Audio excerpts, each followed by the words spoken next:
ሰላም አለይኩም ወራህመቱላሂ ወበረካቱሁ። ያ ጀማዓ እንዴት ናችሁ? ዛሬ ረሳኢል ሚነል ቁርአን ክፍል 72 ላይ ደርሰናል። የባለፈው ሳምንት ስለ ሰብር ነበር ያወራ ነው፣ ፈሰብሩን ጀሚል በሚለው። ከዛ ደግሞ ዛሬ ምንዳው ላይ መተናል። አላህ ሱብሓነሁ ወተዓላ ወጀዛሁም ቢማ ሰበሩ ጀነተን ወሐሪራ፣ በመታገሳቸውም ጀነትንና የሐር ልብስን መነዳቸው ይላል። ሀዛ ይላል አድሃም ሊአነ ሰላተ አልፈጅሪ ሻቃ፣ የፈጅር ሰላት ከባድ ስለሆነች ነው። ወስያሙ ሙትዒብ፣ ጾምም አድካሚ ነው። ወልሐጁ ሙድኒ፣ ሐጅ ደግሞ እንግልት አለው። ወከሊመቱ ልሐቂ ኸጢራ፣ ትክክለኛ ሐቅ የሆነን ነገር መናገር አደጋ አለው። ወሸህወቱ ሙስተዒራ፣ ይሄ ሸህዋ ደግሞ ላይክ ሐዋ መከተል ስሜት ልክ ማቆም የሚከብድ ነገር ነው።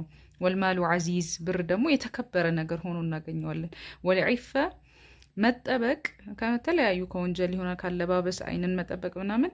ተሕታጁ ኢላ ሙጃሃዳ፣ ትግል የሚፈልግ ነገር ነው። ዝም ብሎ በቃ ራሴን እስኪ ትቼው እንደፈለግኩ ልሁን ብንልም ማይሆን ትግል የሚፈልግ ነው።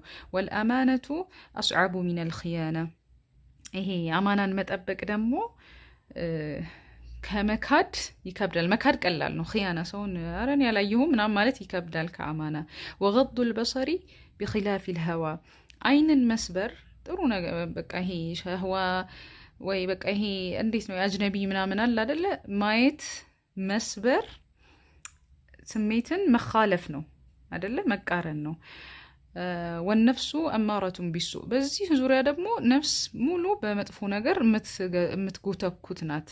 ወጠሪቁል ጀና ሻኢከ፣ የጀነት መንገዶች ደግሞ በሾህ የታጠሩ ናቸው። በይነማ ጠሪቁ ናሪ ሙባዕዳ፣ የእሳት መንገድ ደግሞ በዛው ልክ ቀላል። ሰው ልበላሽ ሲል ቀላል እኮ ነው አይደል? ልገንባ ላድስ ራሴን ላስተካክል ሲል እኮ ነው የሚከብደው አይደል? ሱስ መጀመር ቀላል ነው፣ ማቆሙ እንደሚከብደው ማለት ነው። ታዲያ ጀነት ያለ ትግል የማትገኝ ነገር ከባድ ነገር መሆኗን እኮ አላህ የሚያስረዳን በዚህ ነው። ትግል የምትፈልግ ነገር ናት። ሳልሰራ ወይም ሳልታገል ሳልሞክር አገኛታለሁ ብለን የሆነ እንዲህ እርግጠኛ የምንሆንባት ሀገር አይደለችም። ከባድ ሀገር ናት፣ ዘላለማዊ ናት። በእሷ ውስጥ መሸቃ የለም፣ ሀዘን የለም፣ ትካዜ የለም። ያን ሁላ ነገር ታዲያ ልትሰጠን የምንፈልገውን ነገር በልተን ጠጥተን ልንኖርባት የተመቻቸች ሀገር ዝም ብላ በተራ ነገር አትገኝም። ግን ይሄን ያለበት አላህም ጀነተን ወጀዛሁም ቢማ ሰበሩ ጀነተን ወሐሪራ፣ ጀነትን የሰጣቸው ፈጅር አንድ ሰው ሲነሳ ውሃው ቀዝቃዛ ነው። በጣም ከሞቀ እንቅልፉ ሜቢ እኮ በስራ ምክንያት ምናምን አምሽቶ ይሆናል የተኛው። እንቅልፍ ደስ የሚል ነገር ነው አይደል? ቢሆንም ከሰላት የሚበልጥ የለም ብሎ እንቅልፉን እንኳን ትቶ ተነስቶ በመስገድ የምትገኝ። ሐጅም ዑምራ እንኳን ከባድ ነው አይደለ? ሐጅን ደግሞ አስቡት፣ የተለያዩ ከተማዎችን በእግር እየሄዱ እንደዚህ ምናምን። እሱም ያለ ምክንያት አይደለም የከበደው፣ ምንዳው በጣም ሰፊ ስለሆነ ነው። እንዲሁ የተለያዩ የጠቀሳቸው አድሃም እንታገልባቸውና ከዛ ምንዳቸው ግን ጀነት እንደሆነ ማሰብ መቻል አለብን። እነዚህን ችላ ያለን ሰዓት ደግሞ እሷን የማግኘት እድላችን ወይም ፕሮባቢሊቲው በጣም የጠበበ እንደሆነ ማሰብ መቻል አለብን። ትግል ይፈልጋል፣ መታገል ነው።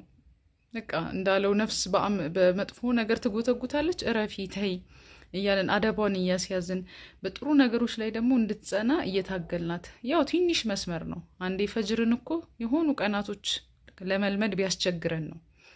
ከዛ በኋላ ግን እራሱ በቃ አእምሮም ይለምደዋል፣ ሀቢት ይሆናል።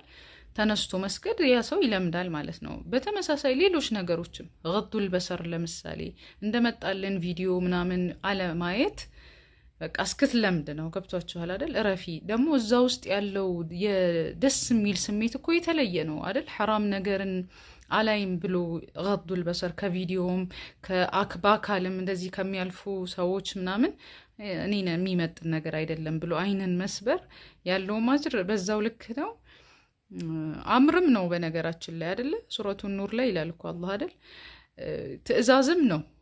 ትዕዛዙንም ማክበር ይሆናል ያላህን፣ ለእኛም ለውስጣችን ሰላም ምናምን የሆነ ይሄ ወንጀል ከመሰብሰብ ምናምን ይጠብቀናል ማለት ነው። ስለዚህ ኢንሻአላህ አላህ የትግሉን ሜዳ ገር ያርግልን። ጀነትንም ከሚወፈቁት መሀል ያድርገን። ሰላም አለይኩም ወራህመቱላሂ ወበረካቱ።